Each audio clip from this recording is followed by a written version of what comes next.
दोस्तों एक बार फिर से स्वागत है आपका आपके अपने चैनल में। हम एक बार फिर से लेकर आ गए हैं देश और दुनिया की 10 बड़ी खबरें। तो तैयार हो जाइए हमारे साथ आज की बड़ी खबरों को जानने के लिए।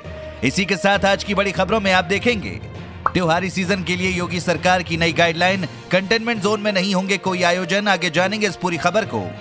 इसी के साथ इन चीजों पर 28 दिनों तक जिंदा रह सकता है कोरोना वायरस, बड़ी चिंता, जानकर रह जाओगे हैरान। साथ ही बातचीत से मानता नहीं दिख रहा चीन, एलएसी पर तेजी से बदल रहा सैनिक, इस बड़ी खबर को जरूर जानिएगा। साथ ही देखेंगे कोरोना वैक्सीन की एक डोज से नहीं बनेगी बात, कई टीकों को मंजूरी दे सकती है सरकार, जरूर जान लीजिएगा। इसी के साथ पीएम मोदी ने जारी किया 100 रुपए का सिक्का, जानिए क्यों है ये बेहद खास, जानकर आप चौंक जाएंगे। जानिए इस पूरी खबर को। दोस्तों आगे आपके लिए एक बहुत बड़ी खबर निकल कर आई है, इस खबर को आगे पूरा जरूर जानिएगा। इस दिवाली पर दिल खोलकर करें खर्च, मोदी सरकार दे रही है 10,000 रुपए एडवांस। आगे जानेंगे इसकी पूरी जानकारी।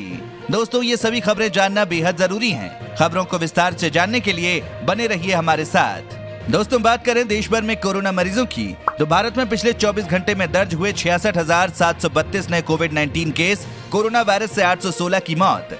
खबरों के सिलसिले की शुरुआत करें उससे पहले दोस्तों इस वीडियो पर एक लाइक जरूर करिएगा। आपका एक लाइक करना ही हमारी मेहनत का फल है। शुरुआत करते हैं पहली बड़ी खबर से।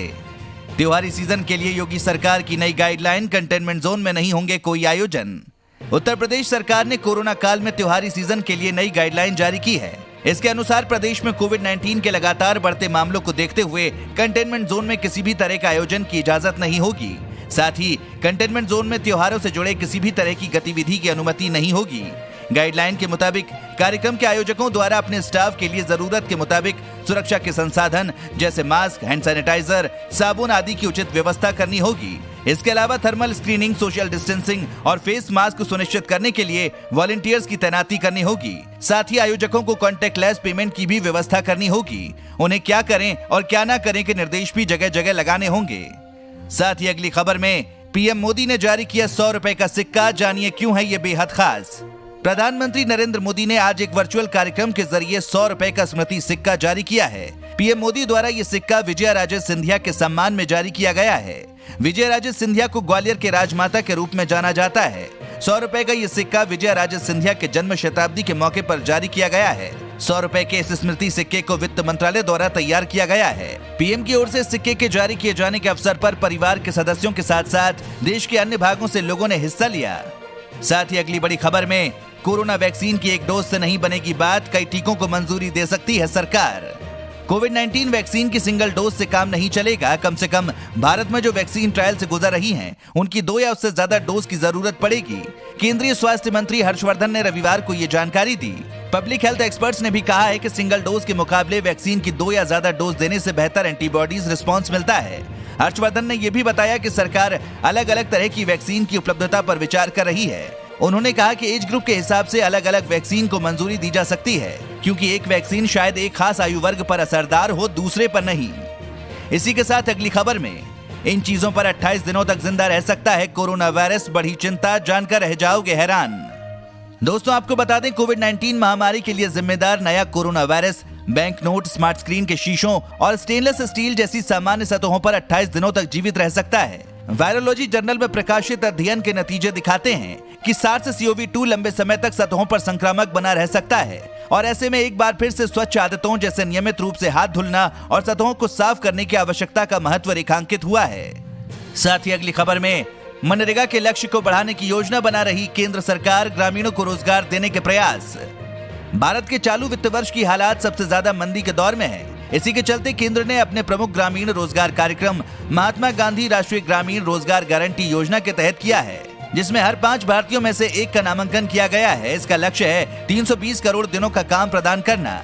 ये पहले के मुकाबले 40 करोड़ अधिक है। ये दुनिया की सबसे बड़ी रोजगार योजना है जिसे कोरोना महामारी के बीच लोगों के लिए पेश किया जा रहा है। साथ ही अगली बड़ी खबर, कोरोना रोकने में ये देश दुनिया में सबसे आगे, इस रणनीति से मिल रही जीत, लोग कर रहे बड़ी पार्टियां। चीन से भले ही कोरोना वायरस शुरू हुआ, लेकिन कोरोना पर काबू पाने वाले देशों में चीन सबसे आगे रहा है। आखिर वो कौन सी रणनीति है जिसकी वजह से दुनिया की सबसे बड़ी आबादी वाला देश वायरस को आगे बढ़ने नहीं दे रहा है? इसका जवाब है आक्रामक तरीके से आबादी की कोरोना जांच करना। चीन के शहर किंगडाओ में हाल ही में कोरोना के कुछ मामले सामने आए थे। अब सरकार ने फैसला किया है कि सिर्फ 5 दिन में पूरे शहर के लोगों की कोरोना जांच की जाए, यानी 90 लाख लोगों की जांच 5 दिनों के भीतर की जाएगी। स्थानीय अधिकारियों का कहना है कि किंगडाओ शहर के 5 जिले की पूरी आबादी की कोरोना जांच 3 दिन में ही पूरी कर ली जाएगी। चीन ने पूरे शहर की कोरोना जांच का फैसला तब लिया जब हाल ही में यहाँ सिर्फ 12 केस सामने आए। साथ ही अगली खबर में दिवाली के ग्रीन पटाखों पर पड़ी कोरोना वायरस की काली छाया, अभी से हो गए 20% महंगे।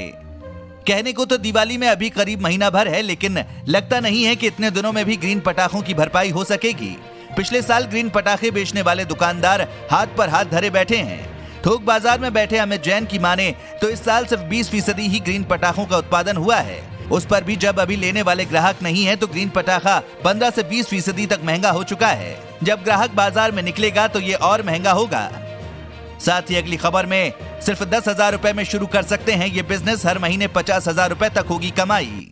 केंद्र सरकार ने जब से नया मोटर व्हीकल एक्ट लागू किया है तब से प्रदूषण जांच केंद्र का बिजनेस काफी तेजी से बढ़ा है। नए मोटर व्हीकल एक्ट में मोटे जुर्माने का प्रावधान है। नए नियमों के बाद जिस डॉक्यूमेंट की सबसे ज्यादा जरूरत महसूस हुई वो पॉल्यूशन सर्टिफिकेट है। पॉल्यूशन सर्टिफिकेट न होने पर सबसे अधिक 10,000 रुपए का जुर्माना है। इस वजह से हर छोटी बड़ी गाड़ी वाला प्रदूषण जांच करा रहा है। ऐसे में आप भी प्रदूषण जांच केंद्र खोलकर कमाई कर सकते हैं। अपना कारोबार शुरू करने की सोच रहे लोगों के लिए ये धंधा काफी मुनाफे वाला है। कम लागत में तुरंत प्रदूषण जांच केंद्र शुरू किया जा सकता है। साथ ही पहले दिन से इसमें कमाई होने लगती है। एक अनुमान के तौर पर इससे रोजाना 1-2 हजार रुपए कमाए जा सकते हैं। मतलब महीने में आप 30,000 से 50,000 रुपए तक कमा सकते हैं। साथ ही अब देखिए, बातचीत से मानता नहीं दिख रहा चीन, एलएसी पर तेजी से बदल रहा सैनिक। दोस्तों आपको बता दें, पूर्वी लद्दाख में भारत और चीन की सेनाओं के बीच हुई हिंसक झड़प के बाद दोनों देशों के बीच तनाव चरम पर है। दोनों ही देशों की सेनाएं वास्तविक नियंत्रण रेखा पर आमने सामने डटी हुई हैं।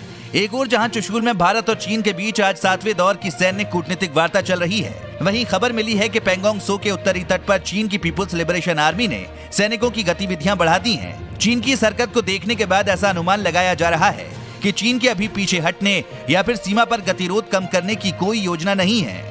साथ ही अगली खबर में देश में कम हो रहे कोरोना के एक्टिव केस, लेकिन 5 राज्यों ने बढ़ाई चिंता। जैसा कि आपको पता होगा कि भारत में कोरोना वायरस के संक्रमितों की कुल संख्या 71 लाख के पार पहुंच गई है। इनमें से 1,09,150 मरीजों की मौत हो चुकी है। वहीं रिकवरी मामलों की संख्या 61 लाख से ज्यादा है और एक्टिव केस की संख्या घटकर 8,61,000 पर आ गई है। संक्रमण के एक्टिव केस की संख्या की तुलना में रिकवर हुए लोगों की संख्या 6 गुना ज्यादा है। देश में सबसे ज्यादा एक्टिव केस महाराष्ट्र में है। वहीं केरल में हर रोज तकरीबन 10,000 नए मामले सामने आ रहे हैं, जबकि महाराष्ट्र में रोजाना 15,000 के करीब केस आ रहे हैं। ऐसे में एक्टिव केस में केरल अब महाराष्ट्र की बराबरी करता दिख रहा है। महाराष्ट्र के बाद आंध्र प्रदेश, तमिलनाडु, कर्नाटक और उत्तर प्रदेश में सबसे ज्यादा एक्टिव केस हैं। साथ ही अगली खबर में इस दिवाली पर दिल खोलकर करें खर्च, मोदी सरकार दे रही है 10,000 रुपए एडवांस। दोस्तों आपको बता दें, सरकार कर्मचारियों के लिए स्पेशल फेस्टिवल एडवांस स्कीम की शुरुआत की गई है। इसके जरिए कर्मचारी एडवांस में 10,000 रुपए ले सकेंगे। आपको बता दें, कोविड-19 का अर्थव्यवस्था पर असर देखते हुए वित्त मंत्री निर्मला सीतारमण ने स्पेशल एलटीसी कैश स्कीम का भी ऐलान किया है। इसका फायदा केंद्र सरकार के कर्मचारियों को मिलेगा। इस स्कीम में एलटीए के बदले कर्मचारियों को कैश वाउचर मिलेगा। हालांकि इसका इस्तेमाल 31 मार्च 2021 के पहले करना होगा। हालांकि इस सुविधा का लाभ लेने के लिए सरकार की कुछ गाइडलाइंस हैं जिसका पालन करना होगा। माना जा रहा है कि इससे यात्रा मांग में बढ़ोतरी होगी। साथ ही अगली खबर में जाने कब खुलेंगे स्कूल, 15 अक्टूबर को स्कूल खोलने से क्यों कतरा रहे हैं राज्य। कोरोना महामारी के कारण देश भर में स्कूल, कॉलेज, विश्वविद्यालय 16 मार्च से ही बंद चल रहे हैं। अब केंद्र सरकार ने 15 अक्टूबर से इन्हें क्रमिक तरीके से पुनः खोलने की मंजूरी दे दी है, लेकिन लगभग सभी राज्य इस महीने स्कूल खोलने के मूड में नहीं दिख रहे हैं। पश्चिम बंगाल, महाराष्ट्र, गुजरात समेत कई राज्य तो दीपावली के बाद ही इस बारे में सोचना चाहते हैं। दीपावली इस साल 14 नवंबर को पड़ रही है। केंद्र की ओर से जारी दिशा निर्देशों में शिक्षण संस्थानों को पुनः खोलने का अंतिम निर्णय राज्यों और केंद्र शासित प्रदेशों पर छोड़ा गया है। कुछ राज्यों ने 9वीं से 12वीं तक के छात्रों के लिए स्कूलों को सीमित स्तर पर खोला है या खोलने की तैयारी है। उत्तर प्रदेश सरकार ने घोषणा की है कि 9वीं से 12वीं तक की कक्षाओं के विद्यार्थियों के लिए 19 अक्टूबर से पुनः खोले जा सकेंगे। उत्तर प्रदेश के उप मुख्यमंत्री दिनेश शर्मा ने कहा है कि शारीरिक दूरी के पालन के लिए कक्षाएं पालियों में होंगी। छात्रों को अपने अभिभावकों की लिखित अनुमति जमा करनी होगी। साथ ही अगली खबर में हाथरस केस की हाईकोर्ट में सुनवाई। पीड़ित परिवार ने कहा, पुलिस ने सही जांच नहीं की, परेशान किया, हमारी सहमति के बिना ही रात में अंतिम संस्कार कर दिया। उत्तर प्रदेश के हाथरस में 19 साल की दलित युवती से कथित बलात्कार और मौत मामले में इलाहाबाद हाईकोर्ट की लखनऊ खंडपीठ में सुनवाई हुई। पीड़ित परिवार सोमवार सुबह ही कड़ी सुरक्षा के बीच लखनऊ पहुंचा। कोर्ट में पीड़ित परिवार ने कहा कि पुलिस ने शुरुआत से ही सही जांच नहीं की, हमें परेशान किया, कोई मदद नहीं की। शुरू में तो एफआईआर भी नहीं लिखी, बिना हमारी सहमति के रात में अंतिम संस्कार कर दिया, इसमें शामिल भी नहीं किया। हमें पुलिस की जांच पर भरोसा नहीं है। डीएम ने भी अनुचित दबाव बनाया। अगली सुनवाई 2 नवंबर को होगी। दोस्तों, अगर आप भी रोजाना ऐसी खबरें अपने मोबाइल पर पाना चाहते हैं तो बिना भूले नीचे दिए गए लाल रंग वाले सब्सक्राइब बटन को जरूर दबाएं, साथ ही बेल आइकन को ऑन कर लें।